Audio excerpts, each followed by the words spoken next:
جتنا قرآن مجید نے ایمفیسائز کیا حضور کی بشریت کو، قل انما انا بشر مثلکم، اے نبی ان کو بتاتے رہیے، بار بار بتائیے کہ مجھے کچھ اور نہ بنا لینا، میں بھی بشر ہوں، انسان ہوں، ہاں مجھ پر وحی ہوتی ہے تم پر نہیں ہوتی، یہ فرق ہے، میں رسول ہوں تم نہیں ہو۔ اور دوسرا یہ کہ خود حضور نے ایسی باریک بینی سے روکا، یہ بھی آپ کو پسند نہیں تھا کہ میں آؤں تو تم کھڑے ہو جاؤ، صحابہ کو آپ روکتے تھے۔ ایک صحابی کی زبان سے نکل گیا ما شاء اللہ و ما شئت، جو اللہ چاہے اور جو آپ چاہیں، فوراً ٹوک دیا، کیا تم نے مجھے خدا کا مد مقابل بنا دیا؟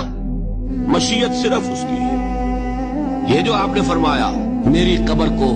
کسی جلسے اور جشن کا مرکز نہ بنا لینا، فرمایا کہ نہیں فرمایا؟ اللہ تعالیٰ لعنت فرمائے بنی اسرائیل پر کہ انہوں نے اپنے نبیوں کی قبروں کو تو میلہ گاہ بنا لیا۔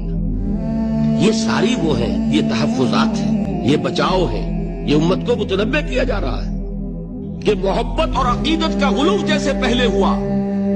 یا اہل الکتاب لا تغلو فی دینکم، اے کتاب والو اپنے دین میں غلو سے کام کریں۔ یہ غلو محبت، غلو عقیدت ہے جس کی بنا پر وہ خدا کے بیٹے بنا دیے گئے، اور اگر وہ ہوتا یہاں اللہ کا نہ معلوم اللہ کے برابر کس طریقے سے حضور کو بنا دیا جاتا، لیکن قرآن نے خود حضور نے اس کی پیش